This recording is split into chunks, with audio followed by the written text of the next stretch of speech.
ကျေးဇူးတော်ရှင်ဆရာတော်ရှင်မြတ်ဒီဗျာယနေ့ညအာသနာတော်နှစ်2565ခုနှစ်ကောဇာတက္ကရာ1383ခုနှစ်တဘိုးတဲလာဇန်4ရက်ခရစ်နှစ်2022ခုနှစ်ဖေဖော်ဝါရီလ4ရက်တောက်ကြနေ့ညဓမ္မဒါနကုသိုလ်ရှင်များဖြစ်ကြသောမြန်မာစီးပွားရေးဆက်လုပ်ငန်းစုဥက္ကဋ္ဌဦးအောင်စိုးသာနှင့်ဇနီးတိဟသုဓမ္မသိင်္ဂီဒေါ်ခိုင်ပြည့်စုံကြိုင်တမီမကျော်အိန္ဒိဒရာမိသားစုတို့မှဆင်ရင်ကျင်းပပြုလုပ်အပ်သောအွန်လိုင်းဓမ္မသဘင်နှင့်ဆက်လျင်၍ကျေးဇူးတော်ရှင်ပမောက္ခချုပ်ဆရာတော်ဘုရားကြီးမှတရားဒေသနာတော်များဟောကြားချီးမြှင့်ပေးသနာတော်မူပါယံဘုရားတပည့်တော်ခြေတော်ဆုံးဥခိုက်၍ယိုသေးစွာလျှောက်ထားအပ်ပါသည်ဗျာ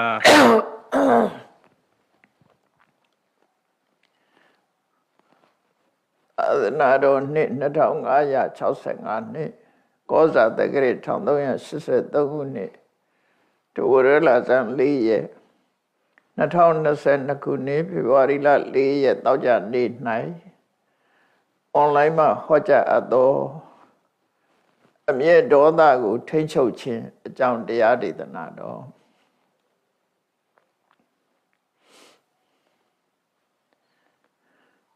လူတွေမှာစင်ထာဝရစိတ်ကြည်လင်းနေတာမဟုတ်ဘူးအာယုန်တွေကလည်းအကောင်းနဲ့တွေ့တယ်လို့အဆိုးနဲ့လည်းတွေ့တယ်ထာဝရကောင်းနေတာမဟုတ်သည့်အတွက်ကြောင့်စိတ်အခမ်းမသိတဲ့အခါမှာဒေါသဆိုတာထွက်လာတတ်ကြတယ်အဲ့ဒီထွက်လာတဲ့ဒေါသကိုမထိန်ချုပ်နိုင်ဘူးဆိုလို့ရှိရင်အယုတ်ဆိုးအကြီးတန်းမဖြစ်တဲ့နာတွေဖြစ်သွားနိုင်တယ်ပေါ့လူတွေမှာလောဘဆိုတဲ့တရားရှိသလိုဒေါသဆိုတာလည်းရှိတယ်အကုသိုလ်တရားတွေကကိုယ်ထင်ကြီးတဲ့မာနသူတစ်ပါးကြီးပွားတာကိုမနာလိုတဲ့အိတ်သာကိုယ်သာအခွင့်အရေးရခြင်းနဲ့မစ္စရိယဒီတရားတွေကလူတွေရဲ့ယင်ထဲမှာလွှမ်းမိုးပြီးတော့နေတတ်တယ်ပေါ့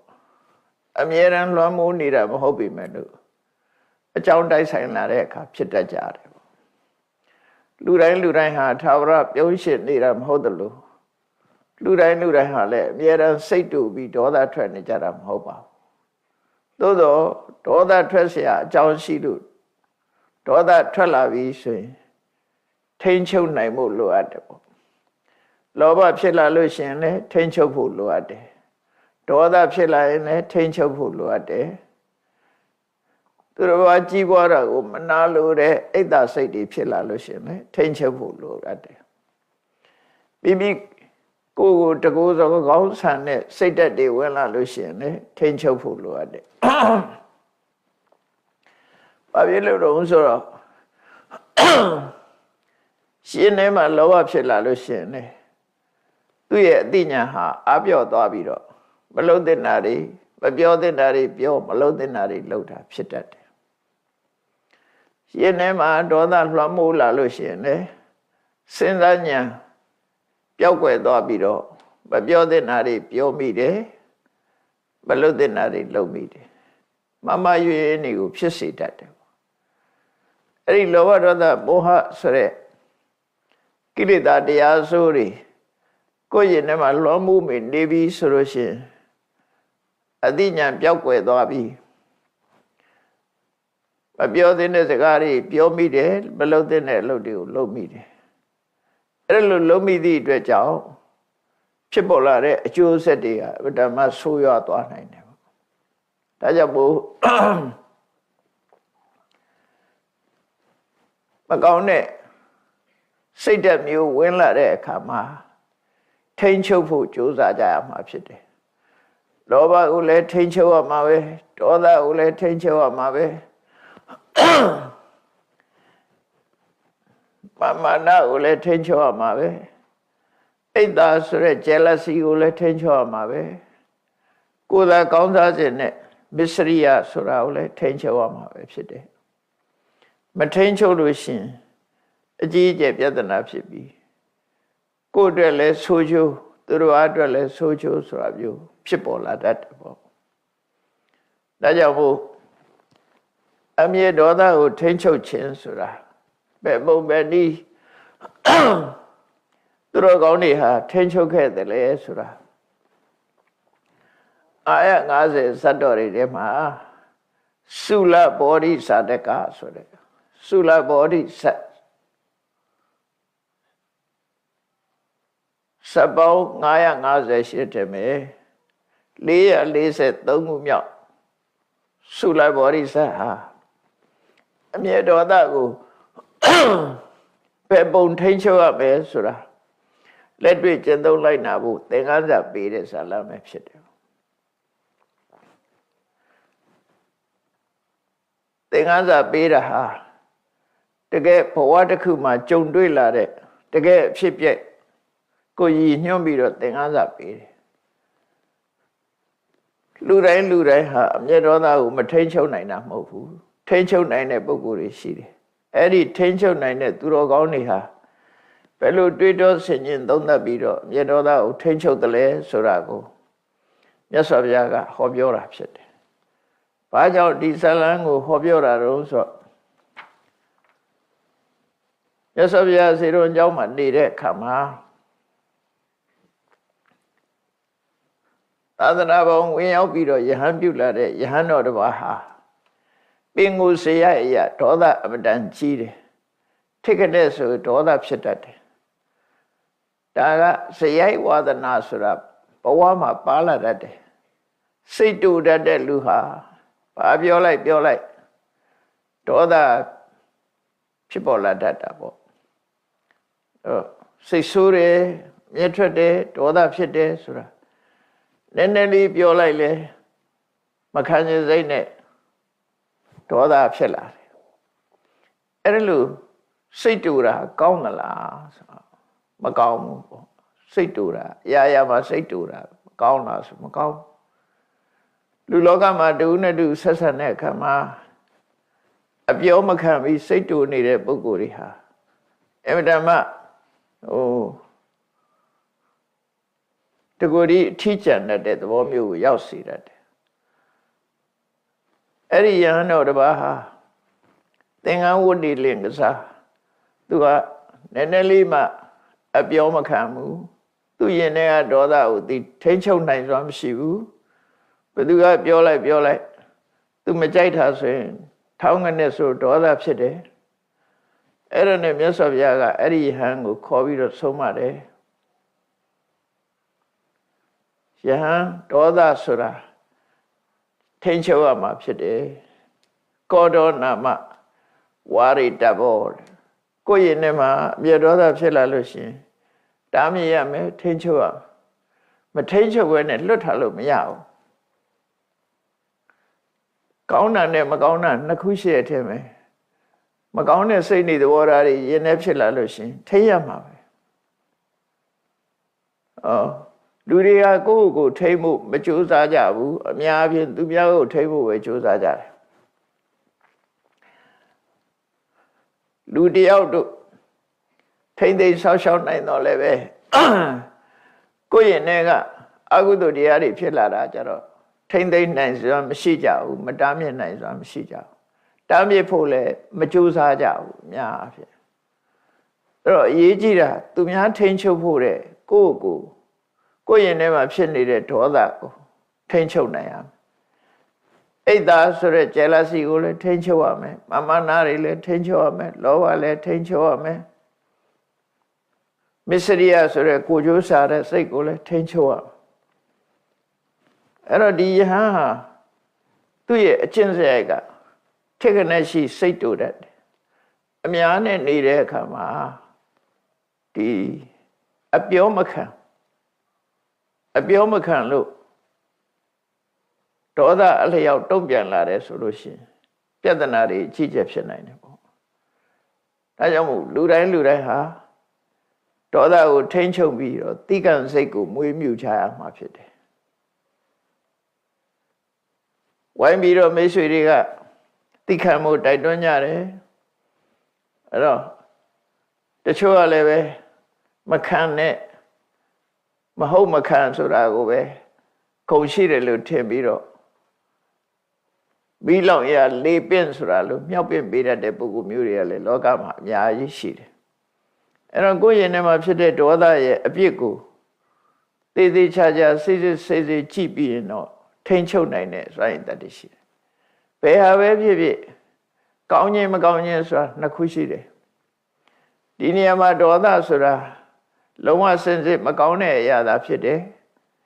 ကောင်းတာဆိုတာကိုယ်ကနိုင်ရလို့ကျင့်တတ်သွားရင်ကောင်းတယ်လို့လူတွေကထင်ကြတယ်တကယ်ကတော့ဒေါသဆိုတာမကောင်းတဲ့အရာမကောင်းတဲ့အရာကိုကိုယ့်ရဲ့နဲ့မှာဖြစ်မခံရဘူးထိန်ချုပ်ရမှာဖြစ်တယ်တားမြစ်ရမှာဖြစ်တယ်အဲ့တော့အဲ့ဒီယဟန်နဲ့ပတ်သက်ပြီးမြတ်စွာဘုရားကဆုံးမတာငါဖះဟာဒေါသမထွက်အောင်အမြဲတမ်းဟောပြောတဲ့ဒေါသကိုထိန်ချုပ်ဖို့တိုက်တွန်းတဲ့တရားဓမ္မကိုဟောပြောတာဖြစ်တယ်ဒီလိုအဆုံးအမမှာသာသနာပေါင်းဝင်ရောက်ပြီးတော့ယဟန်ပြုတာဖြစ်ပါလေရဲ့သားနဲ့ဘာဖြစ်လို့ကိုယ်ဒေါသကိုမထိန်နိုင်ရမှာလဲဘုန်းကြီးဝတ်တယ်ဆိုတာ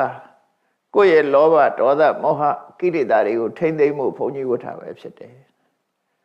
လောကလူတွေဆိုတော့လေကိုယ့်ရင်ထဲကမကောင်းတဲ့စိတ်တွေကိုထိန်ချုပ်နိုင်ရမယ်ထိန်ချုပ်နိုင်မှသူတော်ကောင်းဆိုတာဖြစ်တယ်ရှေးတုန်းကပညာရှိတွေဟာသူတို့ရဲ့ဒေါသကိုထိန်ချုပ်နိုင်စွမ်းရှိခဲ့ကြတယ်ဆိုတာကိုမြတ်စွာဘုရားကသင်္ကန်းစာပေးတဲ့အနေနဲ့ဒီသုလဘောဓိစက်ကိုဟောတာဖြစ်တယ်ဘုရားရဲ့ရှေးဘဝအတိတ်ဘဝသာဓကဆိုတာသာတံဘူတံကာယတိတိသာဓကံလို့ဆိုတဲ့အတိုင်းတကယ်ဖြစ်ပျက်ခဲ့တဲ့ရှေးကတကယ်ကြုံခဲ့ရတဲ့အဖြစ်ပျက်တစ်ခုကိုသင်္ကန်းစာပေးတဲ့အနေနဲ့ဟောပြောတဲ့ဒေသနာကိုသာဓကဒေသနာလို့ခေါ်တယ်အဲ့ဒါကိုပဲမြန်မာတွေကသာဓကကိုကြည့်ပြီးဇတ်လို့နာမည်ပေးကြတာအဲ့ဒီစကားလုံးကိုပဲပြတ်ဇတ်တို့ကဇတ်တို့ဆိုတဲ့စကားလုံးတွေထွန်းလာကြတယ်ပေါ့နော်အငိမ့်တို့ပြတ်ဇတ်တို့ဆိုတဲ့ဇလန်းတို့ဆိုတာတွေကတကယ်တော့ဘုရားဟောတဲ့ဇာတကဆိုတာတကယ်အဖြစ်ပြက်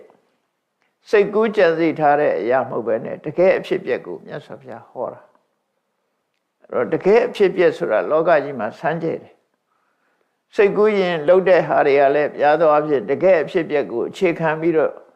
တွေးတောကြံစည်ပြီးရေးသားကြတာဖြစ်တယ်ပေါ့ဖြစ်ပြက်ဆိုတာရှိခဲ့တယ်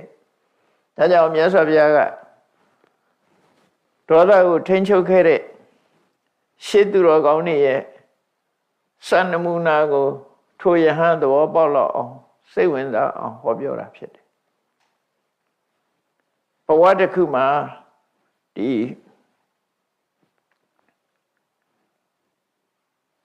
ဖျားလောင်းကကာတိတိကုန်းမှာချမ်းသာကြွယ်ဝတဲ့ပြမနာတစ်မျိုးရဲ့သားပြမနာတူရဲ့သားလာဖြစ်တယ်နော်သူဟာပြမနာတစ်မျိုးတူရဲ့သားလာဖြစ်တဲ့အခါမှာသူပဲဘွားကလာတာတော့ဆိုအဲ့ဒီဘွားမရောက်ခင်ကသူကပြမဖြစ်ခဲ့တယ်သူတော်ကောင်းတရားကျင့်ကြံကြုတ်ကိုအထုတ်လို့စံပိညင်တွေရပြီးပြမပြေမှပြမဖြစ်တယ်ပြမဆိုတာကဒေါသအမတန်နဲတဲ့ပုဂ္ဂိုလ်မျိုးတွေပေါ့ပြမဝိဟာရဆိုတဲ့မေတ္တာကရုဏာမုဒိတာဥပေက္ခနဲ့နေတဲ့ပုဂ္ဂိုလ်တွေအမတန်မှအေးချမ်းတဲ့ဘဝစိတ်တူတယ်ဆိုတာသူတို့မှမရှိဘူးနော်ဒေါသထွက်တယ်ဆိုတာမရှိဘူးအမြဲတမ်းမေတ္တာစိတ်ကရုဏာစိတ်မုဒိတာဥပေက္ခဆိုတဲ့ပြမစိုးတရားတွေနဲ့နေကြလို့ဘဝမှာအလွန်ငြိမ်းချမ်းတဲ့ဘဝကနေပြီးတော့လူဘဝရောက်လာတာအဲ့တော့လူဘဝရောက်လာတော့နာမည်ပေးတဲ့အခါမှာဘောဓိကုမာရဆိုတဲ့နာမည်ကိုပေးတယ်သူတို့မျိုးရိုးကနေပေးတဲ့နာမည်လည်းဖြစ်နိုင်တယ်ပေါ့ဖျားလောင်းကအဲ့ဒီဘဝမှာဘောဓိကုမာရဆိုတဲ့နာမည်နဲ့ပုံနာမျိုးနွယ်ထဲမှာလူလာဖြစ်တယ်လူဘဝရောက်တဲ့ဆိုတာထုံးစံတိုင်းပဲတ ဒီကနေ့ခေတ်လူဘဝရောက်လာတဲ့ပုဂ္ဂိုလ်လဲဘာလို့တော့အရွယ်ရောက်ရင်ကျောင်းနေရတယ်ပညာသင်ကြရတယ်ဒါဖြေတော့ကလည်းဒီတိုင်းပဲနော်သူလည်းပဲအရွယ်ရောက်တဲ့အခါမှာတက္ကသိုလ်ပြည်သွားပြီးတော့တတ်ပညာတွေသင်တယ်ပညာတက်လာပြီဆိုတဲ့အခါမှာ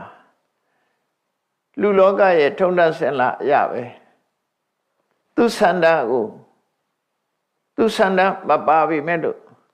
မိဘတွေက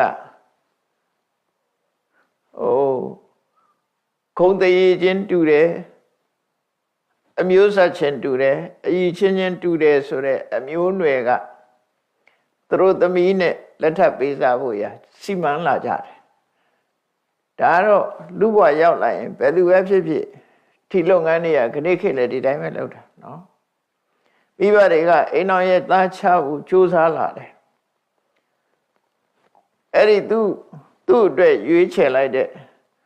သူတို့သမီးလောင်းကလည်းပဲရုပ်ဆင်းအမတန်မှလှပတယ်သို့တော့သူကလည်းပဲပြမပြေကနေစွတ်တေလာတဲ့အမျိုးသမီးပဲဖြစ်တယ်အဲ့ဒါတခုတော့သွားတူတယ်နှစ်ဦးလုံးဟာပြမပြေကပြမပြေဆိုတာအိမ်အောင်ဖက်တဲ့ဒေသဘုံမဟုတ်ဘူးကိုယ့်ကိုလွတ်လွတ်လပ်နဲ့အမျိုးသားမျိုးသမီးခွဲခြားမှုမရှိတဲ့ဘဝမျိုးပဲသူကအဲ့တော့စိတ်ဝင်စားဘူးကာမဂုဏ်အာယုန်นี่မျိုးသားမျိုးသမီးစိတ်ဝင်စားတဲ့နေရမဟုတ်ဘူးသို့တော်လူလောကရောက်လာတဲ့အခါကျတော့သူတို့ရဲ့ဆန္ဒမပါပဲမိဘဆိုတာအတင်းစီမံတတ်ကြတယ်ပေါ့ခဏခေတ်လည်းဒါမျိုးတွေရှိတာပဲသူတို့ဆန္ဒမရှိလင်ကသာမိဘတွေကအတင်းစီမံကြတယ်အတင်းစီမံလို့ပြဿနာဖြစ်သွားတာလည်းရှိတယ်သို့တော့သူတို့နှစ်ဦးကတော့အစရတဲ့ကစိတ်ဓာတ်အေးချမ်းကြတဲ့ပုဂ္ဂိုလ်တွေဆိုမိဘတွေကအတင်းစီမံပြီးတော့အာဝါဟဝိဝါဟဆိုတဲ့မင်္ဂလာပွဲကိုကျင့်ပလိုက်ကြတယ်နှစ်ယောက်စလုံးမှာကိလေသာစိတ်ဆိုတာမရှိကြဘူးကာမဂုဏ်အာယုန်ခံစားလို့တဲ့စိတ်မရှိဘူးဘာဖြစ်လို့လဲဆိုတော့ဗြဟ္မပြေကလာတဲ့ပုဂ္ဂိုလ်တွေဟာဗြဟ္မပြေမှာနေတယ်လို့ပဲလူဘဝမှာလည်းစိတ်ဝင်စားဘူးအဲ့ဒါဟိုတုန်းကအနေကြာလာတဲ့အခါအဲ့တိုင်းပဲနေတယ်ဗြဟ္မတွေနေတဲ့အနေထားမျိုးနေကြတာဖြစ်တယ်ပေါ့ဒါကြောင့်မို့လို့သူတို့ဟာဒီဘဝမှာတဦးနဲ့တဦးတန်ရုံးစဉ်ဖြစ်မှုဆိုတာလုံးဝမရှိဘူးမိတ်ဆွေသဘောလောက်ပဲစိတ်ကထားကြတယ်တဏှာရာဂနဲ့ကြည့်တဲ့စိတ်သူတို့မှမရှိဘူးမျက်စိအကြည့်ကစပြီးတော့စင်ကြယ်တဲ့တန်ရှင်းတဲ့အဲ့ဒါလို့နဲ့ပြမနာနဲ့ပြမနာမိသားစုအတိုင်းဝိုင်းထဲမှာသူတို့သားသမီးနှစ်ဦးကိုထိမ်းမြတ်လက်ထပ်ပေးတော့မိဘရဲ့ဆန္ဒကိုမတွန်းလှန်ခြင်းလို့သူတို့ဟာမောင်နှမလို့ဆက်ဆံရေးနဲ့နေထိုင်ကြတယ်မောင်နှမဆက်ဆံရေးနဲ့ပဲနေထိုင်ကြတယ်မိဘတွေအသက်ရရလာတဲ့အခါကွယ်လွန်အိဋ္ဌရောက်သွားတော့အလုံးစီးပွားတွေသူတို့လက်ထက်ရောက်လာအဲ့တော့ပစ္စည်းဥစ္စာလည်းကျွဲဝါချမ်းသာကြတာဖြစ်တော့သူတို့ရဲ့ပိုင်ဆိုင်မှုငွေကြေးတနာတွေဟာဂရေ80ရှိတယ်ဂရေ80တော့ဥစ္စာတွေမိဘတွေကရှားဝေထားလို့ပိုင်ဆိုင်ကြတယ်အဲ့ဒီမိဘတွေရဲ့ကွယ်လွန်အိဋ္ဌရောက်သွားလို့တင်းညိုခြင်းကိစ္စလုပ်ပြီးတဲ့အခါမှာဘောဓိကုမာရကသူနဲ့ထိမ်းမြန်းလက်ထပ်ထားတဲ့ပြမဏိမြို့သမီးကိုပြောဆိုတယ်ဒီနေ့ကစပြီးတော့ဟောဒီဂရေ80သောဥစ္စာကိုမင်းကိုငါလွှဲမယ်အကုန်လုံး နော်အဲ့ဒီဂရိ80သောပစ္စည်းဥစ္စာတွေကိုမင်းအပိုင်ဖြစ်လွှဲပေးမယ်မင်းချမ်းချမ်းသာသာနေပြီတော့လို့ပစ္စည်းဥစ္စာလွှဲဖို့တိုင်ပင်တဲ့အခါမှာသူနဲ့လက်ထပ်ထားတဲ့ပုံနေမအမျိုးသမီးကရှင်ကဘာလို့မလို့လဲလို့ဆိုတော့ငါကဒီပစ္စည်းတွေငါမလို့ချင်ဘူးငါအတွက်လည်းမလို့အပ်တော့ဘူးငါကဟိမန္တတောင်ဘက်ကိုတောထွက်ပြီးတော့ရသေးဝတ်ပြီးကိုယ့်ရဲ့ဘဝကိုကိုယ့်ထိန်းချောင်းတော့မယ်လို့ဆိုတော့အဲ့ဒီသူ့ရဲ့ဇနီးကပြန်မေးတယ်ရဟန်းဝတ်တဲ့ယသိဝတ်တဲ့ဆိုတာယောက်ျားတွေသာဝတ်လို့ရတာလားမျိုးသမီးတွေရောဝတ်လို့မရဘူးလားဆိုမျိုးသမီးလည်းဝတ်လို့ရပါတယ်ဆိုရင်ဒါဆိုလို့ရှိရင်သင်တို့စွန့်ပစ်တဲ့တတွေးကိုငါမခံယူနိုင်ပါဘူးဒီပစ္စည်းဥစ္စာတွေသူလည်းမလိုချင်ပါဘူးသူလည်းရသေးဝတ်ပါမယ်လို့အဲ့ဒီလိုနှုတ်နဲ့တဦးနဲ့တူပစ္စည်းပြောဆိုရင်ကနေပြီးတော့နှစ်ဦးလုံးကစိတ်ဝင်စားဘူးမိဘတွေလက်ထက်တုန်းကလည်းသူတို့လုံမလုံရဘူးမိဘတွေကြွေးထားတာပဲစားဒီပစ္စည်းတွေသူတို့စီမံရမယ်ဆိုတော့တယောက်ကမှမလုပ်ချင်ကြမလုပ်ချင်တော့အဲ့ဒါဆိုလဲတို့နှစ်ယောက်ကောင်းပြီဒီပစ္စည်းတွေကိုအကုန်လုံးလှူဒန်းပေးကန်လိုက်တယ်အလှကြီးပေးလိုက်တယ်အလှကြီးပေးပြီးတော့တောထွက်သွားကြတယ်နှစ်ယောက်စလုံးဒါရှေးကချမ်းသာတဲ့ပုဂ္ဂိုလ်တွေကဒီလိုလုံးလိလှုပ်ထားရှိကြတာပေါ့နော်တောထွက်သွားတယ်တောထွက်သွားပြီးတော့တောတဲ့တနေရာသာသာရရှိတဲ့နေရာမှာသင်္ကန်းကျောင်းဆိုရသေးကျောင်းလေးတွေဆောက်ပြီးတော့တောထဲမှာတီးတဲ့တစ်သီးဝလံနေဒါတွေကိုရှာကြံပြီးတော့တစ်သီးစားတဲ့တစ်သီးစားပြီးဘဝကိုယက်တည်ကြတယ်လို့သူတို့ဆိုလို့နော်တောထဲမှာတစ်သီးစားပြီးတော့နေကြတာအဲ့လိုနဲ့တောထဲမှာကရှိတဲ့တစ်သီးဝလံနေစားပြီးတော့10 နှစ်ကြာသူတို့နှစ်ယောက်ဟာကိုကြောင်းလေးနဲ့ကိုတူနဲ့တူဖော်ပြုတ်ပြီးတော့10 နှစ်ကြာနေကြတယ်သို့တော့တူပေါ်တူတဏှာကတန်ရောစဉ်မရှိတော့လည်းပဲတူနဲ့တူကျင်နာမှုကတော့ရှိကြတယ်ပေါ့မေတ္တာရှိတယ်ကရုဏာရှိတယ်မုရိဒာရှိတယ်ပြပစိုးတရားနဲ့မိတ်ဆွေသဘောသူတို့ဟာအတူတကွတော်ထဲမှာနေကြပြီတုံးနဲ့တူကူညီမှုတော့ပြုကြတယ်သို့တော့ကိုယ်သင်္ကန်းကြောင်းနဲ့ကိုနေကြတယ်အဲ့လိုနှူးနေတဲ့အခါမှာတပဋ္ဌာကျင့်စဉ်ကိုကျင့်မိမယ်လို့သူတို့ဆံရတဲ့ပုဂ္ဂိုလ်ဖြစ်မရောက်ဘူးသို့တော့ယဟန်ဘုရားလွတ်လွတ်လပ်လပ်နဲ့နေရတဲ့ယသိယဟန်ဘုရားမှာ10 နှစ်ကြာနေထိုင်တော့ထဲမှာတစ်သီးဝလံညှိွယ်စားပြီးတော့နေတဲ့အခါယောဂတစ်မျိုးဖြစ်တတ်တယ်စားတတ်မရတဲ့အခါမှာလူတွေယောဂဖြစ်တတ်တယ်လို့ပြောတယ်အဲ့ဒီတော့ကတော့ဟိမန္တာမှာစားရှိသလားမရှိဘူးလားတော့မသိဘူးကနေ့ခေတ်တော့ဟိမန္တာစားဆိုပြီးတော့ရောင်းတာတယ်ရှိတယ်ရှိကောင်းတော့ရှိနိုင်တာပေါ့နော်သို့တော့တော့ရသေးတွေဟာတည်တည်တည်ရစားပြီးတော့တချို့တည်းရဒီကြတော့ပြုတ်စားမှာပေါ့လေ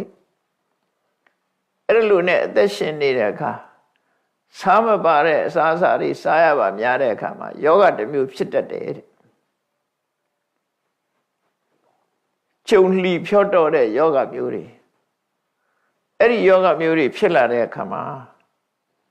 သူတို့ဟာလူတွေနေတဲ့မြို့တွေရွာတွေဘက်ကိုလာပြီးတော့စားနဲ့ချက်တဲ့စားပါတဲ့ဟင်းတွေကိုစားပြီးတော့ကိုယ်ကျမ်းမာရေးကိုပြန်ပြီးတော့ တိဆောက်ကြရတယ်လို့ဆိုတယ်ဗမာပြည်မှာလည်းသစ်သီးစားကျင့်တဲ့ပုဂ္ဂိုလ်တွေကြားဘူးတယ်ဘယ်လောက်ထိအောင်သစ်သီးစားပြီးတော့နေနိုင်တယ်လဲဆိုတာတော့မသိဘူးလုံးဝစားမစားပဲနဲ့သစ်သီးကိုသာစားပြီးနေလို့ရှိရင်ဘာဖြစ်လာမလဲဆိုတာဒီအာဟာရဓာတ်နဲ့ပတ်သက်တဲ့ဆရာဝန်တွေတော့သိကောင်းသိလိမ့်မယ်စာထဲမှာတော့လောနံဘိလသေဝနထာယဆိုတာချင်းစားမိဝဲခြင်းကြုံအချင်းတို့စားတို့ဆိုတာလိုအပ်တယ်လို့ဆိုတယ်ခန္ဓာကိုယ်ရဲ့လိုအပ်ချက်တွေအဲ့ဒီလိုအပ်ချက်တွေကြောင့်ဟိမွန်တာကနေပြီးတော့ထွက်လာတယ်ဒါကအကြောင်းတစ်ခုတော့ဖြစ်လိမ့်မယ်ဟိမွန်တာဒေသဆိုတာနောက်အကြောင်းတစ်ခုကဟိမွန်တာဒေသဆိုတာဆောင်းရသည်မှာလည်းလွန်အေးတယ်ဆောင်းရသည်မှာလွန်အေးသည့်အတွက်ကြောင့်ဆောင်းရသည်မှာဆောင်းခိုဖို့အတွက်လူတွေနေတဲ့မြို့တွေရွာတွေဘက်ကိုဆင်းလာတာလည်းဖြစ်နိုင်တယ်။ဘာဖြစ်လို့တော့ဆိုကနေ့ခေတ်မှာဆိုလို့ရှိရင်တိဘက်ဒေသမှာနေကြတဲ့တိဘက်လူမျိုးတွေအခုအိန္ဒိယမြောက်ပိုင်းမှာလက်ဒတ်ဆိုတဲ့ပြည်နယ်မှာနေကြတဲ့တိဘက်တွေဟာဆောင်းရသည်ဆိုလို့ရှိရင်ဗာရာဏသီမြို့ဘက်ကိုဆင်းလာကြတယ်။ဆောင်းရသည်ဆိုရင်ဗုဒ္ဓဂယာတို့ဗာရာဏသီတို့လာပြီးတော့တိဘက်တွေဟာအဲ့ဒီမှာလာနေကြတယ်။ဆောင်းကျွတ်တော့တစ်ခါပြန်တက်သွားကြတယ်သူတို့။ဟိမွန်တာမှာဆောင်းရသည်ကအလွန်အေးတာအလွန်အေးတော့ဆောင်းခိုဖို့အတွက်လာတာလည်းဖြစ်နိုင်တယ်ပေါ့နော်။ဒါဘို့ရသေးတွေဟာဆောင်းရသည်ရောက်လို့ရှိရင်အောက်အနိဗ္ဗာန်ကိုဆင်းလာကြပြီးတော့မြို့တွေရွာတွေမှာလှည့်လည်ပြီးတော့နေထိုင်ကြတယ်အဲ့ဒါလို့နေရင်ကဒီယသိနှစ်ဦးဟာလည်းပဲခရီးစဉ်အတိုင်းနောက်ဆုံးပဲထိရောက်လာတော့ဆိုပါရဏသီထိအောင်ရောက်လာကြတယ်ပါရဏသီမြို့ကလူသူတိတ်ဆိတ်ပြီးတော့အဆောင်အကျရှိတဲ့အေးချမ်းချမ်းနေလို့ရတဲ့ဘယင်ပိုင်နဲ့ဥယျာဉ်ထဲမှာသွားရောက်နေတယ်အဲ့တော့ဥယျာဉ်ဆိုတာတော့ခဏခေတ်ပြောမယ်ဆိုလို့ရှိရင်တော့ဘယင်နေစိုက်ပျိုးထားတဲ့သီးနှံနေစိုက်ပျိုးထားတဲ့သစ်ပင်နေစိုက်ပျိုးထားတဲ့ခြံကြီးတွေဖြစ်လိုက်တောတွေစိုက်ပျိုးထားတဲ့သဘာဝတောတွေသဘာဝသစ်ပင်တွေပန်းပင်တွေအဲ့လိုဟာတွေစိုက်ပျိုးပြီးတော့အဆောင်ရှောက်နဲ့ထားတဲ့ဥယျာဉ်ခြံကြီးတွေကိုပြောတယ်အဲ့ဒီဘယင်ပိုင်တဲ့ဥယျာဉ်ခြံကြီးတွေဆိုတာဆောင်းရှောက်မှုရှိသည့်အတွက်ကြောင့်နေရထိုင်ရအဆင်ပြေတယ်ပေါ့အဲ့ဒါကြောင့်မို့မင်းပိုင်တဲ့ဥယျာဉ်တွေကိုရောက်လာပြီးတော့ဆောင်းရသည်မှာဆောင်းခိုတဲ့အနေနဲ့အဲ့ဒီမှာနေကြတယ်တဲ့အဲ့တော့ဒီနေ့ကျတော့ဘယင်ကဘယင်ရဲ့ဥယျာဉ်မှုလုပ်တဲ့လူကဥယျာဉ်ထဲမှာထွက်တဲ့သစ်သီးဝလံ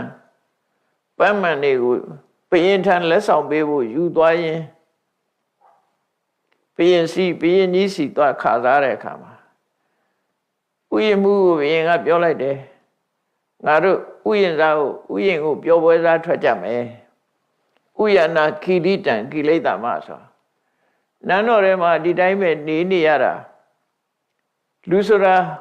အဆောက်အဦကြီးထဲမှာအကြာကြီးနေရရင်ညီငွေလာတယ်ပေါ့ဒါကြောင့်မို့တောထဲမှာထွက်မယ်ဥယျာဉ်ဆိုတဲ့တောထဲမှာငှက်တွေရှိတယ်တိရစ္ဆာန်တွေရှိတယ်သဘာဝတောတောင်တွေဖန်တီးထားတာတွေရှိတယ်အလှဆင်ထားတဲ့ဥယျာဉ်မဟုတ်ဘူးဒါတွေကဥယျာဉ်ဆိုလို့ရှိရင်တော့ပြုပြင်ပြီးတော့အလှဆင်ထားတာမဟုတ်ဘဲနဲ့ခြံကြီးတွေလို့ပြောခြင်းပြောလို့ရနော်တောအုပ်ကြီးတွေကိုဘယင်းနေစောင်းရှောက်ထားတဲ့တောအုပ်ကြီးတွေသဘာဝတောအုပ်ကြီးတွေအဲ့တောအုပ်မှာငှက်တွေလည်းရှိကြတယ်သားသမီးတွေလည်းရှိကြတယ်ရေအိုင်တွေလည်းရှိတယ်ပန်းမျိုးစုံတွေလည်းရှိတယ်အဲ့ဒီဥယျာဉ်ဘက်ကိုဘယင်းကြီးကထွက်လာဥယျာဉ်ပြောပဲဆိုတာထက်မယ်လို့သူ့ကိုမှားလိုက်တော့ဥယျာဉ်ဘက်ကိုရောက်လာ အဲ့ဒီမှာဘယင်လာတော့မယ်ဆိုရင် तू ကဥယျာဉ်ထဲမှာတန်ရှင်းလို့ရတယ်လုံခြုံရေးတွေစီမံရတယ်ဘယင်သွားမဲ့နေရာတွေအကုန်လုံးဥယျာဉ်မှုဆိုတာတကယ်ကတော့အဲ့ဒီဥယျာဉ်လုံခြုံရေးဆွမ်းရှောက်ရတဲ့ပုဂ္ဂိုလ်တွေပေါ့ तू ကတော့ခေါင်းဆောင်ပေါ့အဲ့ဒီဥယျာဉ်မှုဆိုတဲ့ပုဂ္ဂိုလ်ကဘယင်လာလို့ရှိရင်ဆင်ပြေဖို့အတွက်အလုံးပြင်ဆင်ထားတယ်အနေကင်းမှုအတွက်အလုံးပြင်ဆင်ထားတော့ဘယင်ကြီးကအဲ့ဒီဥယျာဉ်ကိုနောက်လိုက်နောက်ပါအချမ်းရံများစွာနဲ့ဥယျာဉ်ကိုပြောဝဲစားထွက်လာတယ်ပေါ့အဲ့ဒီအချိန်မှာခုနကယသိနှစ်ဦးဘောဓိကုမာရယသိနဲ့လူဘွားကဇနီးဖြစ်တဲ့ယသိမတို့ဟာဥယျာဉ်ထဲမှာသူတို့လဲအေးချမ်းချမ်းတဲကြောင်လေးတွေနဲ့ဆောက်လုပ်ပြီးတော့နေထိုင်ကြတယ်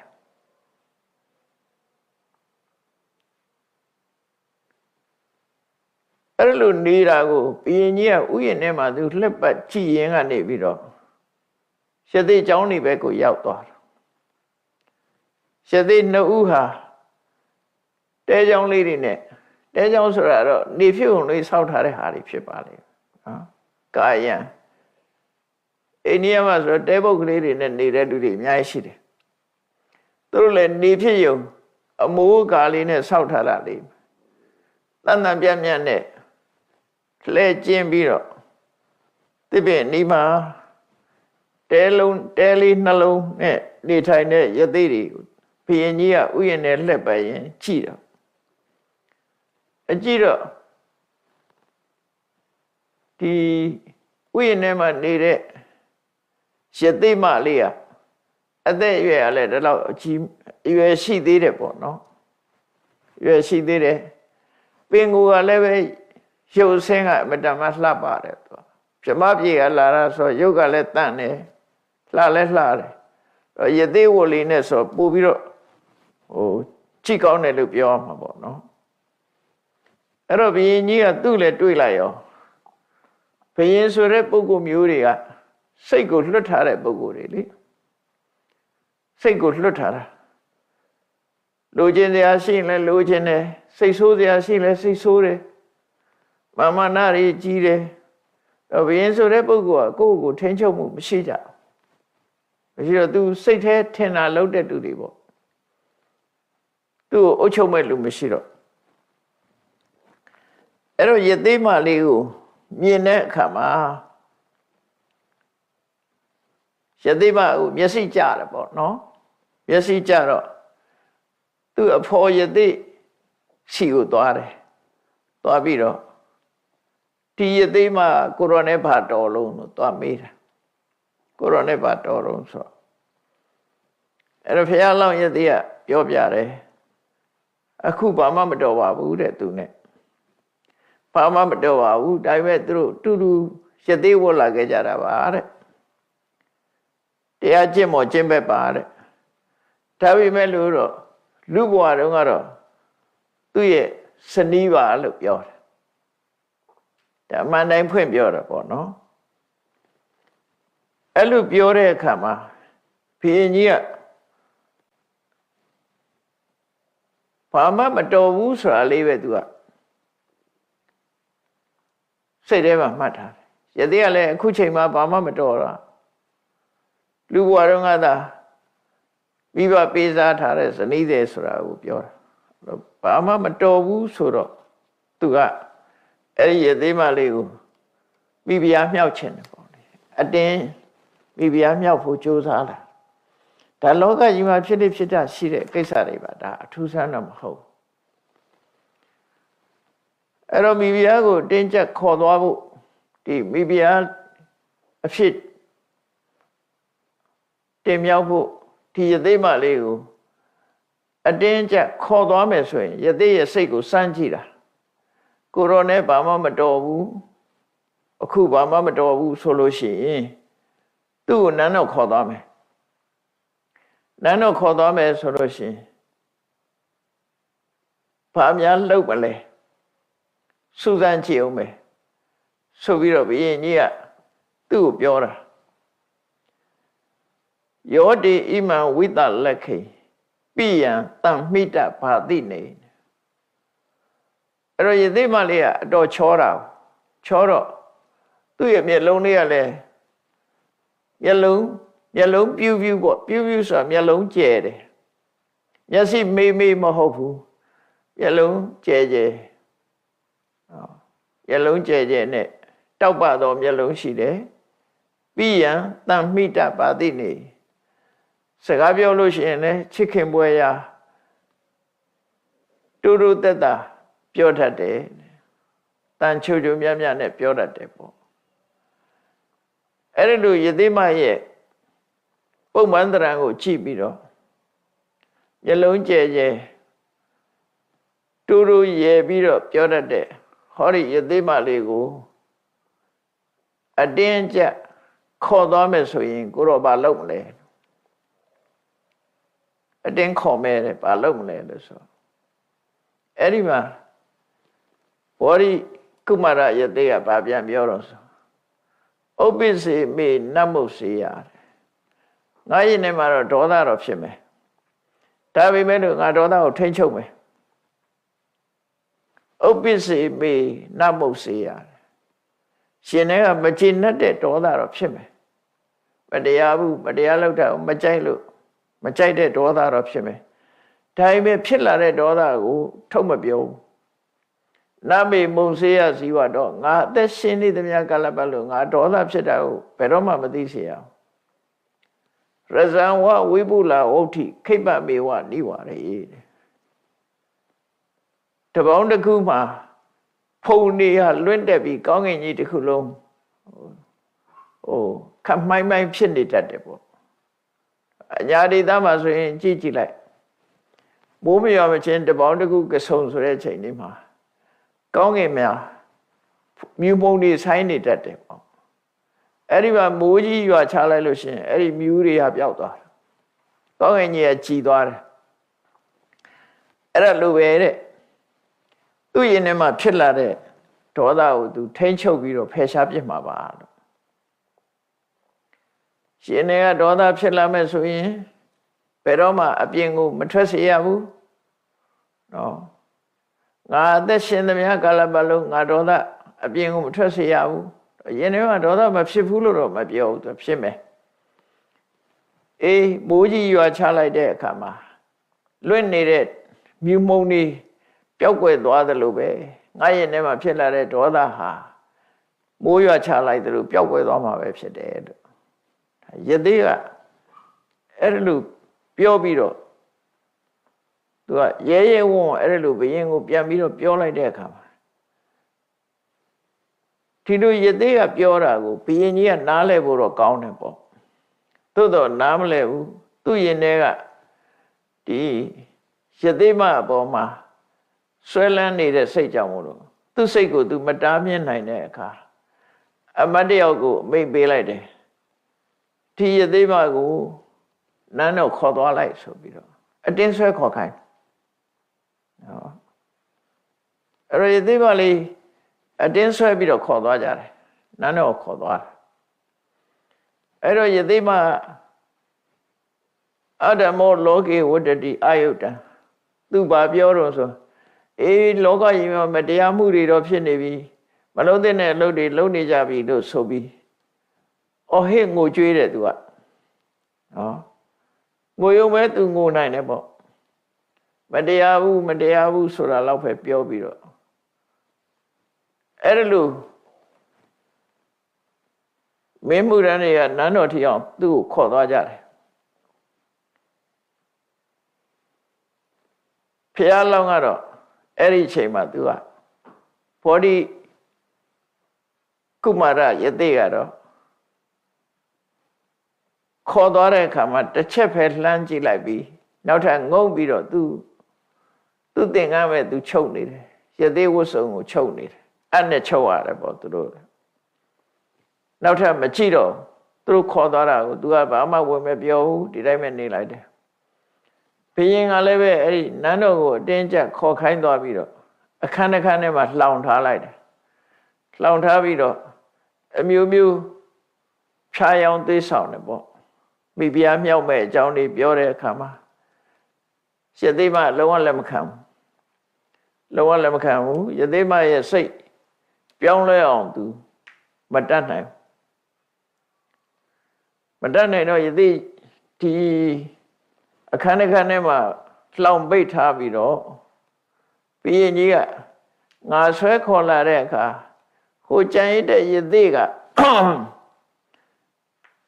ဘယ်လိုနေသလဲဆိုတာကိုသူသိချင်တယ်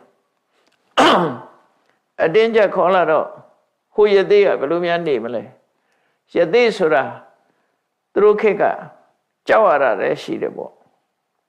ယသိတွေကိုပြစ်မှားလို့တိုင်းပြည်ပြတ်သွားတာတွေရှိတယ်ယသိတွေရဲ့မန္တန်စွမ်းကိုနဲ့ဒုက္ခရောက်သွားကြတာတွေရှိတယ်သူတို့မှလည်းဇလန်းတွေအများကြီးရှိတယ်ပေါ့အခုလည်းသူယသိကိုတင်းကျပ်ခေါ်သွားတာဖြစ်တော့ဟိုယသိကများမန္တန်ဆုပ်ပြီးတော့သူသိအောင်များလုပ်မလားလို့တန်တရားဖြစ်လာတယ်ဒါကြောင့်မို့ငါသွားကြည့်မယ်ဆိုပြီးအချမ်းရနဲနဲ့ဥယျာဉ်ကိုပြန်သွားတယ်ပြန်သွားတော့ဘောဓိကုမာရမင်းသားယသိကသူ့ဝိုးကိုသူချုပ်ပြီးတော့နေတယ်တယောက်တည်းပဲတိတ်တိတ်ဆိတ်ဆိတ်ချုပ်ပြီးတော့နေတယ်ဘုရင်ကြီးကလည်းအချမ်းရနဲနဲ့လူနဲနဲ့သွားတာသွားပြီးတော့ခြေတံမပေးပဲနဲ့ခြေတံမကြားအောင်ဖြည်းဖြည်းလေးချင်းကပ်သွားပြီးအဲ့လိုအနိနာရောက်သွားတော့မှပဲဘောဓိကုမာရယသိကဘုရင်ကြီးကိုလုံးဝမကြည့်ဘူးသူသင်္ကန်းမဲ့သူချုပ်နေအနာနာရောက်လာတဲ့ယသိဟိုတဲ့ဘုရင်ကိုလုံးဝမကြည့်ဘူးမကြည့်တဲ့အခါကျတော့ဘုရင်ကငါ့ကိုစိတ်ဆိုးလို့ငါနဲ့စကားများပြောတာဖြစ်လိမ့်မယ်ငါ့ကိုမကြည့်တာဖြစ်လိမ့်မယ်ဆိုပြီးတော့သူပြောတော့ကတော့ရှင်ထဲမှာဒေါသဖြစ်ရင်ဒေါသဖြစ်ခွင့်မပေးဘူးချက်ချင်းရှင်ထဲကနေပြီးတော့ထိန်းချုပ်ပြစ်မယ်လို့ငါ့ကိုသူပြောခဲ့တယ်အဲ့ဒါကြွားပြောတာဖြစ်နိုင်တယ်ပေါ့သူတကယ်ပဲသူဒေါသကိုသူထိန်းချုပ်နိုင်သလားဆိုတာဘုရင်ကြီးကမေးတယ်သူ့ကိုယသိကိုတက်ရိုက်မေးတော့ယံနုပုပ္ပိဝိကတ်ထိတ်တော်ပလံမိဝအပတိတော်ကိုရောကရခင်တော်က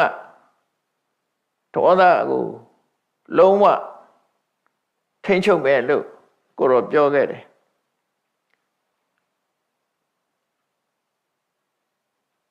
တကယ်ကိုအင်အားပေါ်မှာအမိပြုပြီးတော့ကိုရောထိန်းချုပ်တယ်လို့ပြောတယ်အခုကျတော့ကိုရောတိတ်တိတ်လေးနေပြီးတော့သင်္ကန်းချုပ်နေတယ်ကိုယ်စိတ်ကိုမထိန်းနိုင်လို့ဒီလိုလုပ်နေတာလားလို့ဘုရင်ကြီးကပြောတဲ့အခါမှာဘောဓိကုမာရယသိကဒီဘုရင်ကငါ့ကိုဒေါသကြောင့်သူနဲ့စကားမပြောဘူးလို့ထင်နေတယ်ငါအခုသူ့ကိုရှင်းပြမယ်ငါဟာအမျက်ဒေါသရဲ့အလိုကိုဘယ်တော့မှမလိုက်လျောဘူးဖြစ်ပေါ်လာတဲ့အမျက်ဒေါသကိုငါဟာထိန်းချုပ်နိုင်တယ်ဆိုတာကိုငါပွင့်ပွင့်လင်းလင်းသူ့ကိုပြောပြမယ်ဆိုပြီးဥပ္ပစ္စည်းမေနမုတ်စိတ်ထားရှင်မင်းကြီးကျွန်ုပ်ရင်ထဲမှာအမျက်ဒေါသမဖြစ်တာမဟုတ်ဘူးဖြစ်တယ်ဒါပေမဲ့လို့ကျွန်ုပ်လုံးဝထိန်းချုပ်ထားတယ်နမေမုတ်စိတ်စီဝတော့အသက်ရှင်ရဲ့ဒီဒေါသအပြင်ထွက်လာမှာမဟုတ်ဘူးရဇံဝဝိပုလာဟုတ်တိခိဗ္ဗမေဝနိဝရေလွင့်ပြန်နေတဲ့မြူမုံတွေကိုမိုးရွာချလိုက်တဲ့အခါချက်ချင်းကြီးမြူမုံတွေပျောက်ကွယ်သွားသလိုငါရင်ထဲမှာဖြစ်လာတဲ့ဒေါသတွေကိုငါချက်ချင်းကြီးနှိပ်ကွက်ထိန်းချုပ်လိုက်လို့ငါရင်ထဲမှာဒေါသမဖြစ်တော့ဘူးလို့ပြောတဲ့အခါမှာဘုရင်ကြီးကအခုလိုပြောတာဒီပဲလေသူဟာမန္တန်ရွတ်ပြီးတော့မြငါ့ကိုလှည့်စားမလို့လားလို့စိတ်ထဲကမဟုတ်တာလုပ်တဲ့လူကကြမ်းကြမ်းဖန်ဖန်ကြောက်တာပဲလေဒါကိုကမဟုတ်တာလုပ်တာကိုမဟုတ်တာလုပ်တော့ငါများချိန်ဆတာလားနော်သူကရဇံဝဝိပုလဟုတ်တိခိဗ္ဗမေဝနိဝရေ မြူမုံကြီးကိုမိုးကြီးရွာချလိုက်ပြီးထိန်းချုပ်လိုက်တယ်လို့ငါထိန်းချုပ်လိုက်တယ်လို့ဆိုတာ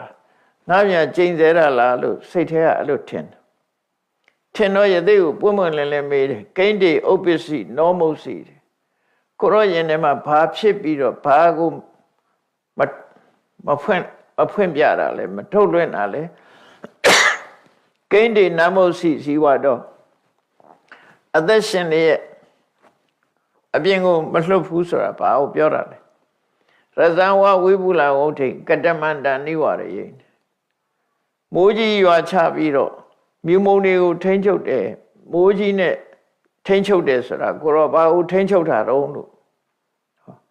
ကိုရောဘာဖြစ်ပြီးတော့အပြင်ကိုမထွက်အောင်လုပ်တာလဲအသက်ရှင်သမျှမလွတ်ဘူးဆိုတာဘာလဲမိုးရွာချလို့ပျောက်ကွယ်သွားအောင်ဖယ်ရှားလိုက်တယ်ဆိုတာဘာကိုပြောတာလဲလို့ဒီမေးခွန်းကိုဘုရင်ကနေမေးတော့ဒီရင်ထဲမှာဖြစ်ပေါ်လာတဲ့အမြင့်ဒေါသရဲ့အပြစ်တွေရင်ထဲမှာကိုယ်ရင်ထဲမှာဖြစ်လာပြီဆိုရင်ဘလို့အပြစ်တွေရှိတယ်အဲ့ဒီရင်ထဲကဒေါသတွေကိုဘလို့တားဆီးတယ်ဆိုတာကိုအမြင့်ဒေါသကိုထိန်းချုပ်တဲ့ဤစနစ်ကိုသူ့ရင်ထဲမှာဖြစ်နေတဲ့ဒေါသဘလို့ထိန်းချုပ်တယ်ဆိုတာကိုဘုရင်ကြီးနားလဲအောင်အဲ့ဒီဘောဓိကုမာရယသိကတရားဟောတယ်အဲ့ကြရှင်းပြတယ်ပေါ့ယမိစာတေနပတတိရှင်ထဲမှာဒေါသဖြစ်လာပြီဆိုရင်အကောင်းဆုံးအကြောင်းကျိုးလုံးဝမမြင်တော့လူတယောက်ဒေါသဖြစ်လာလို့ရှိရင်အကျိုးအကြောင်းလုံးဝမသိတော့တာအကောင်းဆုံးလုံးဝမသိတော့ဒေါသဖြစ်လာလို့ရှိရင်အမေလည်းပြန်ပြောခြင်းပြောမယ်အဖေလည်းပြန်ပြောခြင်းပြောမယ်နော်ရှင်တွေကဒေါသဖြစ်လာလို့မထိန်ချုပ်နိုင်ဘူးဆိုလို့ရှိရင်အကောင်းဆုံးလည်းမသိတော့မမြင်တော့အသိပညာပျောက်ကွယ်သွားတယ်အဲ့ချိန်အဇတိတာထုပတ္တိဒေါသမဖြစ်ဘူးဆိုရင်မြင်နိုင်တဲ့အရာတွေကိုဒေါသဖြစ်လာပြီဆိုရင်လုံးဝမမြင်တော့ဘူးတဲ့သောမေဥပ္ပစ္စည်းနောမုတ်စီတဲ့သူကလျှို့ဝှက်တဲ့စကားမျိုးနဲ့ပြောလိုက်တာပေါ့လေဒါမျိုးရင်ထဲမှာဖြစ်လာလို့ရှိရင်အကောင်အကျိုးဆောအကျိုးအကြောင်းအဆိုးကောင်းကိုမတွေ့ဘူးတဲ့မမြင်မှသာမဖြစ်မှသာတွေ့တယ်အဲ့ဒီလိုရင်ထဲမှာအကြောင်းအကျိုးကောင်းဆိုးမသိနိုင်တဲ့ရှင်ထဲကအမျက်ဒေါသမျိုးဖြစ်လာတာကိုအာဟာဘယ်တော့မှအပြင်ကိုလူသိအောင်ကိုယ်ဒေါသကိုထုတ်မှာမဟုတ်ဘူးတဲ့ကောတော်ဒုံမေဒဂောစရောအမျက်ဒေါသဆိုတာအသိပညာနည်းပါးတဲ့ပုဂ္ဂိုလ်ရဲ့အလေးအထားတစ်ခုသာဖြစ်တယ်ဒါမှတ်သားစရာပေါ့နော်သူဖြစ်လာလို့ရှိရင်ကောင်းတဲ့အကောင်းဆိုးမမြင်တော့ဘူးအဲ့ဒီအကောင်းဆိုးကိုမမြင်နိုင်တဲ့အမျက်ဒေါသမျိုးကိုသူ့ရင်ထဲကဖြစ်လာအောင်တော့ထိန်းချုပ်မယ်အဲ့ဒီကောရဆိုတဲ့အမျက်ဒေါသဟာအသိပညာကင်းမဲ့တဲ့ပုဂ္ဂိုလ်ရဲ့လုံးလိလုံးထားရှိတဲ့အသိပညာကင်းမဲ့တဲ့ပုဂ္ဂိုလ်ကသာမထိန်းချုပ်ဘဲနဲ့ထားလေထားတဲ့အရာမျိုးသာဖြစ်တယ်လို့သူထိန်းချုပ်တာတခြားမှမဟုတ်ဘူးသူ့ရင်ထဲကဒေါသကိုထိန်းချုပ်တာလို့သူပြောတာရှေနသတေနနန္ဒာတိအမိတ္တာဒုက္ခမေတိနောအဲ့ဒီအမျက်ဒေါသဆိုတဲ့သဘာဝတရားဟာတဲ့ကိုယ့်ရဲ့ဒုက္ခရောက်မှုကိုလိုချင်နေကြတဲ့ရန်သူတွေကတော့ဒီလူတွေဒီအမျက်ဒေါသကြောင့်လူတွေဟာဒုက္ခရောက်ကြတာ哦အဲ့ဒီလိုဒုက္ခရောက်ကြောင်းဖြစ်တဲ့ဒေါသမျိုးဖြစ်ပေါ်လာပြီဆိုလို့ရှိရင်ရန်သူတွေကသဘောကျတယ်ရန်သူရဲ့အကြိုက်ဖြစ်တယ်လို့ပြောတာလူတယောက်ဒေါသဖြစ်ပြီးမရှူနိုင်မကယ်နိုင်ဖြစ်နေရန်သူကကြိုက်တယ်သူစိတ်ဆိုးပြီးတော့ပျက်စီးသွားတာဟောရန်သူကကြိုက်တယ်အဲ့လိုဆိုလိုတာအဲ့တော့ရန်သူရဲ့အကြိုက်ဒေါသဖြစ်တဲ့ပုဂ္ဂိုလ်တယောက်ဟာရုပ်ပျက်ဆင်းရဲဖြစ်တယ် ဒေါသဖြစ်ပြီဆိုရုပ်ပြည့်ဆင်းရဲဆိုတာဘာပြောတာတုံးဆိုကိုယ်ရင်နဲ့ဒေါသကိုမထိန်နိုင်လို့ရှိရင်လူတယောက်ဟာမျက်နှာကြီးหนีရဲမျက်ထောက်ကြီးหนีရဲပြီးတော့သူများကိုဆဲဖို့ဆိုဖို့ခုံမှုပေါက်ဖို့တွေဖြစ်လာနောက်ဆုံးကျအတန်တော်မထွက်နိုင်အောင်ဖြစ်လာဒေါသကြီးလာပြီဆိုရင်အတန်တော်မထွက်နိုင်ရုပ်ပြည့်ဆင်းရဲတွေအကုန်ဖြစ်လာတယ်အဲ့ဒီလိုသူရုပ်ပြည့်ဆင်းရဲဖြစ်နေတာကိုကိုယ့်ရဲ့ဒုက္ခကိုမြင်ကျင်တဲ့မိတ်ရန်သူတွေကတော့သဘောကျတယ်သဘောကျတယ်ရုပ်ပြည့်ဆင်းရဲဖြစ်သွားတာကိုသဘောကျတယ်သောမေဥပ္ပစ္စည်းနောမုတ်စီကောရောဒုမေရခောစရောအသိဉာဏ်မရှိတဲ့ပုဂ္ဂိုလ်တွေဒါဖြစ်လိဖြစ်တာရှိတဲ့ဒီဒေါသသူ့ရင်ထဲမှာဖြစ်လာရင်သူကထိန်းချုပ်မယ်လုံးဝထိန်းချုပ်စီလုံးဝတားမြစ်မယ်ပေါ့ဒီဟာတွေနဲ့ဆိုလိုတဲ့သူဆိုလိုတာကဘာကိုပြောလို့တာတော့ဆိုရန်သူအကြိုက်ဒုက္ခရောက်စေတဲ့ဒေါသမျိုးငါလည်းမခံငါရင်ထဲမှာဖြစ်เสียအောင်ငါထိန်းချုပ်မယ်ဟောဒီလိုပြောချင်တာပေါ့နော်ရန်သူအကြိုက်ဒုက္ခရောက်စေနိုင်တဲ့ဒေါသငါရင်ထဲမှာဖြစ်မခံဘူးတဲ့ယတဝိသစာယမဏ္ဏပိတတ္ထနာဝဘုစတိလောကမှာဒေါသဆိုတဲ့တရားဖြစ်လာလို့ရှိရင်ကိုကျိုးစီးပွားကိုလည်းနားမလဲတော့ဘူးအဲ့ဒါလို့ကိုကျိုးစီးပွားတောင်မှမသိနိုင်အောင်လွှမ်းမိုးကြီးစိုးပြီးတော့ကိုယ်ဒုက္ခပေးရတဲ့ဒေါသမျိုးကိုယ့်ရဲ့ထဲမှာဖြစ်လာလို့ရှိရင်လုံးဝတက်ခံပြီးတော့ထားမှာမဟုတ်ဘူးတဲ့ချက်ချင်းနှိပ်ကွက်ပြီးတော့တားဆီးပြစ်မှာဖြစ်တယ်ဒါဒေါသရဲ့အပြစ်တွေကိုပြောနေတာတော့ရှင်တွေကအမျက်ဒေါသတွေဟာကိုယ်ပြန်ပြီးတော့ဒုက္ခပေးမှာဖြစ်တယ်ရှင်နာဘိဗုဒ္ဓကုသလံဇာဟတိဒေါသလွန်မှုခံရလို့ရှိရင်စိတ်ကောင်းနှလုံးကောင်းတွေကပျောက်သွားတယ်ဘယ်သူပဲဖြစ်ဖြစ်ဒေါသလွန်မှုခံတဲ့စိတ်မှာကုသိုလ်ဆိုတာမဖြစ်တော့ဒေါသဖြစ်နေရင်ကုသိုလ်ဆိုတာမဖြစ်တော့အကုသိုလ်စိတ်တွေပဲဖြစ်လာပရကမေဝိပုလ္လစာပိအတ္တဘလောက်ကြီးမားတဲ့အကျိုးစီးပွားပဲဖြစ်စေဒေါသဖြစ်လာလို့ရှိရင်ဆုံးရှုံးသွားတယ်တော့အကောင်းပြောလို့လည်းမရအဲ့ဒီချိန်ကျတော့လာမပြောနဲ့ဘယ်သူပြောရမှလည်းမခံဒေါသကြီးနေလို့ရှိရင်အကျိုးစီးပွားတွေအကုန်လုံးဆွေးသွားနိုင်တယ်တဲ့သဘိမတေနောဘလဝပမတ္တိကြောက်เสียကောင်းတော့အောင်ဒီဒေါသတစ်ခုဖြစ်လာလို့ရှိရင်ဖြစ်ပေါ်လာတဲ့အစွဲပွားတွေကကြောက်เสียကောင်းတော့တဲ့အနေထားစိတ်တိဘိုးပွားတွေလို့ဖြစ်လာတယ်ဘာတွေတုံးဆိုရင်ဒေါသဖြစ်လာလို့ရှိရင်မပြောသင့်တဲ့စကားတွေလည်းပြောမယ်မပြောရဲတဲ့စကားဆိုတာလည်းမရှိဘူးမလုပ်ရဲတာဆိုတာလည်းမရှိဘူးအကုန်လုံးပြောရဲတယ်အကုန်လုံးလုပ်ရဲတယ်နော်အရှက်ဆိုတာလည်းလုံးဝမရှိတော့အဲ့လိုဆိုလို့အဲ့ဒါကိုပြောတာဘိမသေနောဘလဝပမတ္တိသူကအင်အားကောင်းလာတဲ့အခါမှာလူစိတ်ကိုလွှမ်းမိုးထားပြီးတော့ဘာမှမပြောရဲတာမရှိဘူးမလုပ်ရဲတာမရှိဘူးဆိုဖြစ်လာတယ်ဒေါသရဲ့သဘောတရားကနော်ကောရောမဟာရာဇနမေအပုစထအဲ့ဒီယင်တဲ့ဒေါသကိုဘယ်တော့မှအပြင်ကိုထုတ်ပြမှာမဟုတ်ဘူးလို့ဆိုလို့တယ်သူ့ယင်ထဲမှာပဲငြိမ်းအောင်လုပ်မယ်အပြင်ကိုထွက်စေမှာမဟုတ်ဘူးလွတ်ပေးမှာမဟုတ်ဘူးလို့ပြောကိုဒေါသကိုအပြင်ထွက်လွတ်ပေးလို့ရှိရင်လူသိသွားတယ်လေနော်စိတ်ဆိုးတာလူသိသွားအပြင်ထုတ်ပြရင်စိတ်ဆိုးတာလူသိတယ်အဲ့ဒီလူသိတောင်မခံဘူးလို့ဆိုလို့ဒေါသဆိုတာသူကအစင်းစင်တက်လာပထမဆုံးဒေါသဖြစ်လာပြီဆိုရင်မျက်နှာကြောတင်းသွားတယ်မျက်နှာကြောတင်းသွားတယ်ဒါပထမအဲ့ဒီအချိန်လေးမှာမထိန်နိုင်လို့ရှိရင်ပါးစပ်ကလှုပ်လို့ဖြစ်လာမထိန်နိုင်ဘူးဆိုရင်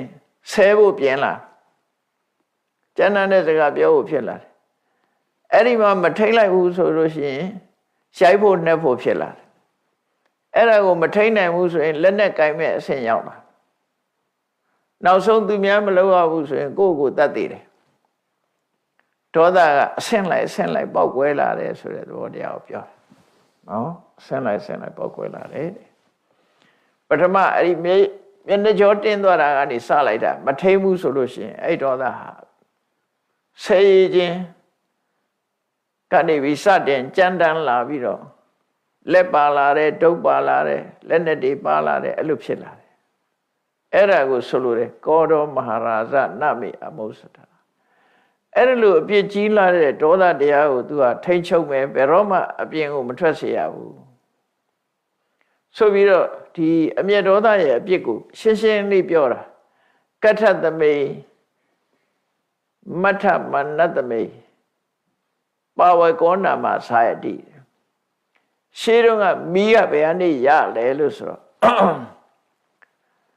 တစ်သားနှစ်ချောင်းကိုပွက်ရတယ်မာဘေးဆိုတဲ့တစ်သားနှစ်ချောင်း၆နေတဲ့တစ်သားနှစ်ချောင်းကိုနာနာဖိပွတ်တဲ့အခါပူးလာတယ်ပူးလိုက်ပြီးတော့မီးတောက်လာတယ်နော်တစ်သားနှစ်ချောင်းတောမီးလောင်နေဆိုတာအဲ့တစ်ပင်တွေကတစ်ပင်နဲ့တစ်ပင်လေတိုက်တဲ့အခါပွတ်တာပွတ်တဲ့အခါမှာအဲ့ဒီပူးလာပြီးတော့မီးလောက်တာဘယ်သူမှသွားရှို့တာမဟုတ်ဘူးဟုတ်တောနဲ့ကြည့်နေတယ်မှာတောမီးလောင်နေဆိုတာကဘာမှအခုလူတွေသိနေကြတာပဲအဲ့ဒါမှထိန်းချုပ်ရခက်တယ်နော်လူပြေမှာဒီမျိုးရဲရွာတဲ့မီးလောင်တဲ့အခါကျတော့ရှို့မီးလည်းရှိကောင်းရှိနိုင်တယ်ရှို့တဲ့လူမရှိရင်ဝါရလျှော့ပေါ့ခဏိခေတ်ကတော့ဘာလို့မီးလောင်တာလဲဝါရလျှော့ဖြစ်လို့ပဲနော်အဲ့ဝါရလျှော့ဖြစ်ရင်လည်းဝါရကိုလောင်သွားမှာပဲတစ်သားနှစ်ချောင်းပုတ်လို့မီးဖြစ်လာလို့ရှိရင်လည်းအဲ့ဒီပုတ်လို့မီးထွက်လာလို့ရှိရင်အဲ့ဒီမီးကအဲ့တစ်သားနှစ်ချောင်းကိုပြန်လောင်ပြစ်တာပဲရှေးခေတ်ကမီးရဖို့အတွက်အခုလိုရမ်းနေပါလိမ့်မရှိသည့်အတွက်ကြောင့်တစ်သားနှစ်ချောင်းကိုပွက်ရတယ်တောထဲမှာသဘာဝသစ်ပင်တွေကတစ်ခုနဲ့တစ်ခုအကိုင်းတွေရှက်ပြီးတော့နေတယ်လေအားတိုက်တဲ့အခါမှာလူပွတ်နေတယ်လို့ပဲတစ်ကိုင်းနှစ်ခုကကပ်ပြီးတော့ကြီးနဲ့ပွတ်နေတဲ့အခါသခုတ်ပင်ကမီးတကြီးဆိုတာခဏနေတော့မီးတောက်ပြီးတော်လုံးလောင်သွားတာပဲအဲ့ဒါလိုပဲလူတွေရဲ့ယင်ထဲမှာဖြစ်လာတဲ့ဒေါသတရားဟာတဲ့ကိုယ်ယင်ထဲမှာဖြစ်ရင်ကိုယ်အရင်ပြန်လောက်မှာပဲဒါဒေါသရဲ့အဖြစ်ကိုပြောပြနော်ကထသမိမထမနတမိတစ်သားနှစ်ချောင်းကိုပို့လိုက်လို့ရှင်ပါဝကောနာမသာယတိမီးဆိုတာဖြစ်လာတယ်တဲ့တမေဝကထံတဟတိယတမသောသာယတိခိနိအဲ့ဒီဖြစ်ပေါ်လာတဲ့မီးဟာတဲ့သူဖြစ်ရာထင်းချောင်းကိုပဲပြန်ပြီးတော့လောင်ပြစ်တယ်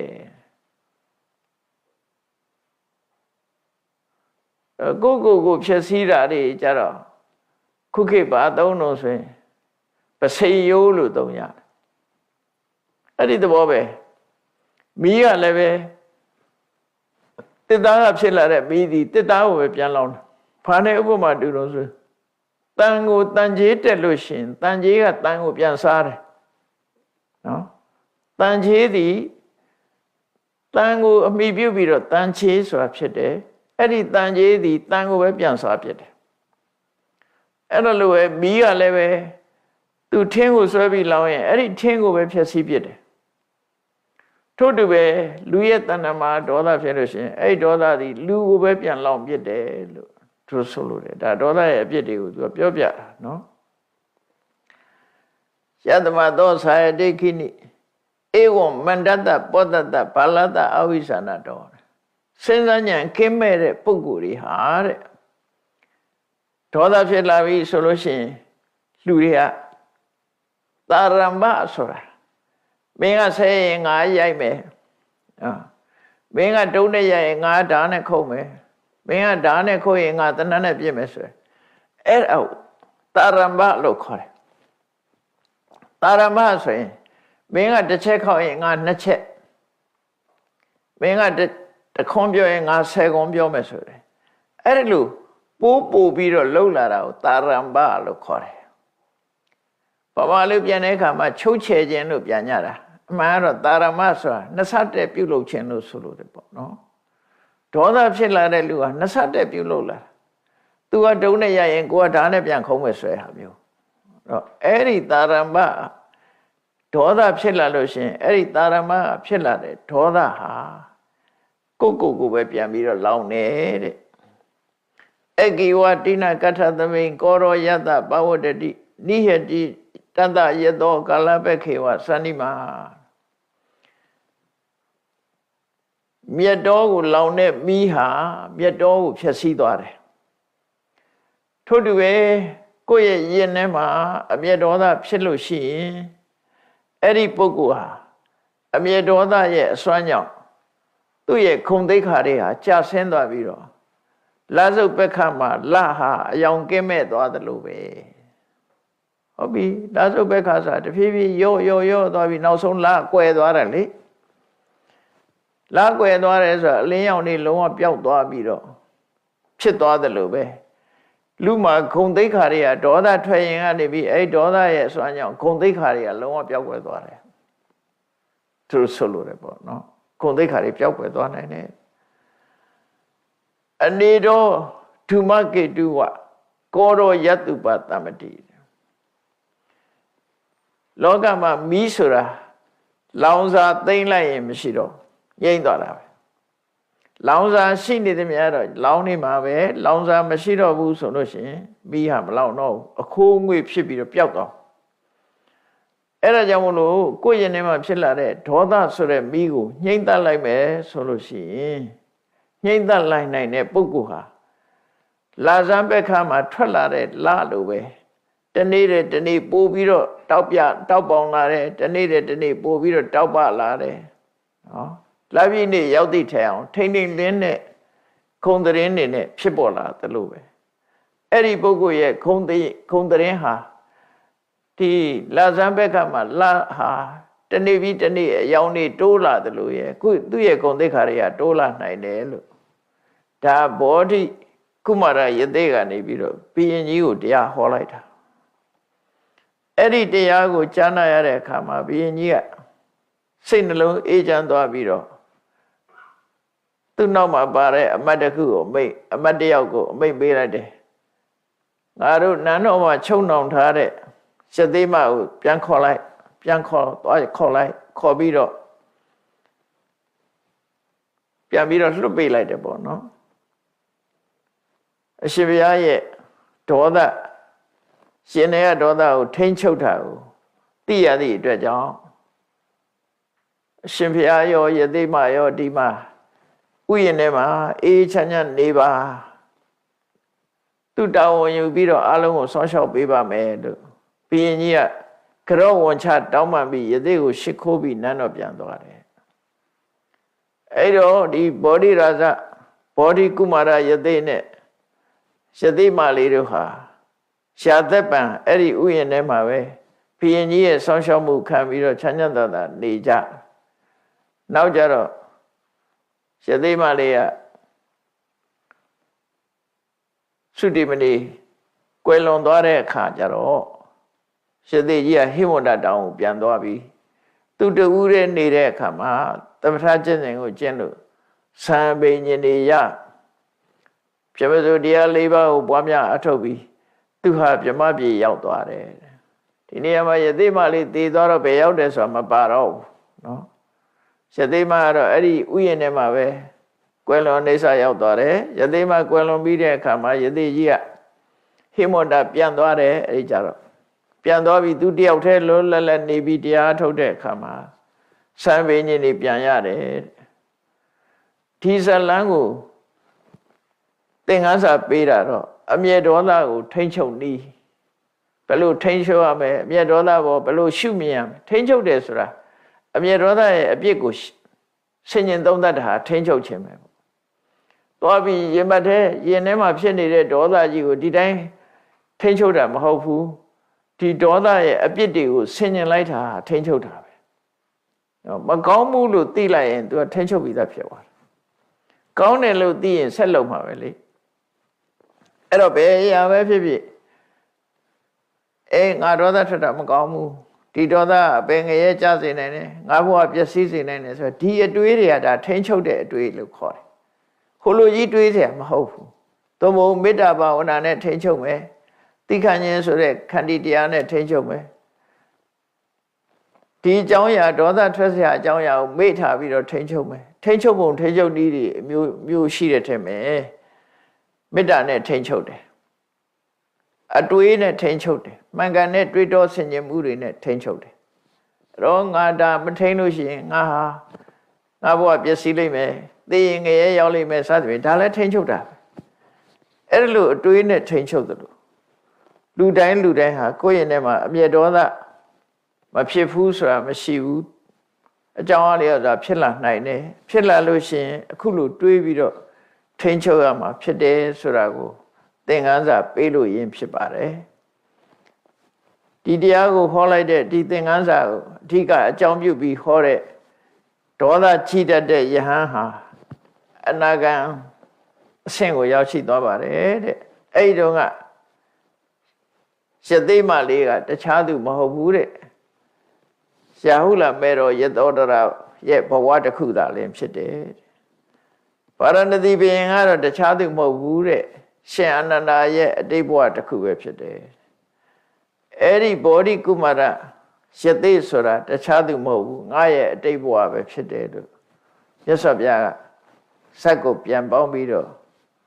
ဒီဇလန်းကိုထုတ်ဖော်ဟောကြားတာဖြစ်ပါတယ်တရားချစ်ခင်သူတော်စင်ပြိဿပေါင်းတို့ဒီဇလန်းရဲ့အဓိက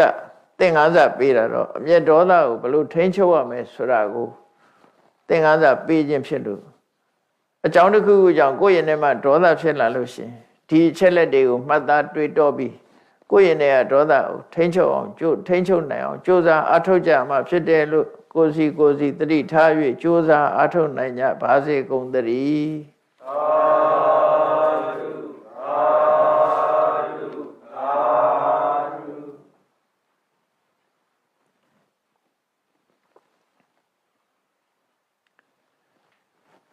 ရှေးဆက်ချရအောင်ရှင်ဖေယ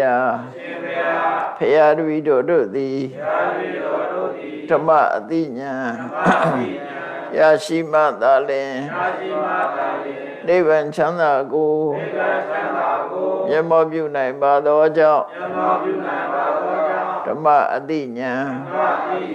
ရရှိစေရန်ရှိတန်ကြလျက်ဓမ္မသဘင်ရှင်ကျင်ပါပြုလို့ကြ၍အမတဒါနာဓမ္မဒါနာတရားလှူတော်ကိုပေးလူကြပါကုန်၏တရားတော်မြတ်ကိုယုတိလေးမြတ်စွာမမတ်သာသာအာယုထားလျက်နာကြားကြပါကုန်၏တရားတော်မြတ်ကိုတတ္တဗဝတ္ထု